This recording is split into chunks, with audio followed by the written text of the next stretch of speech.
And I felt ఈ కథ రాసుకునేటప్పుడు if a father had a chance, ఏ తండ్రికైనా ఒక్క ఛాన్స్ దొరికితే, నేను ఇంక ఉండను, నేను చెప్పాలనుకునేదంతా నా బిడ్డకి చెప్పేయాలి అని ఒక్క ఛాన్స్ దొరికితే ఎలా ఉంటుంది?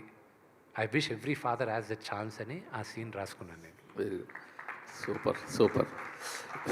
ఇంకొక ఈ సినిమాకి సంబంధించిన ఒక ప్రౌడ్ మూమెంట్ అంటే, ఫస్ట్ టైం మేము ఇన్ రీసెంట్ ఒక లాస్ట్ 5-6 ఇయర్స్లో ట్రాలర్స్కి మీరు ఒక మూమెంట్ కూడా దొరకకుండా ఈ సినిమా ఇవ్వడం. So for that per also congratulations మీకు. వాళ్ళకి ఎక్కడ మీకు ఛాన్స్ ఇవ్వలేకపోయారు. అది కేవలం శివలీలండి. Last there are some flaws in the movie, లేకుండా లేదు.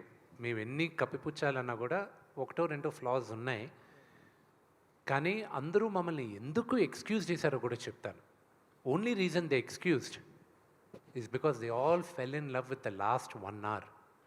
ఎప్పుడు సరే అందరూ ప్రభాస్ గారు వచ్చిన తర్వాత సినిమా మారిందంటున్నారు. అక్కడ కాదు మారింది సినిమా.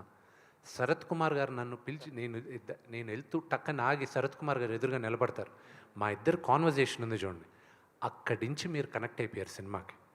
అది అఫ్కోర్స్ ప్రభాస్ ఉన్న క్రేజ్, ఆ స్టార్డమ్ వల్ల మనం అక్కడ అనుకుంటున్నాం. కానీ అక్కడి నుంచి మొదలైంది. And it went up when Prabhas came. And then దాని తర్వాత అక్కడి నుంచి నేను పెట్టాను హై. సి, నేను బాగా చేశానని మీరు అందరూ అంటున్నారు. I'm getting lot of praise.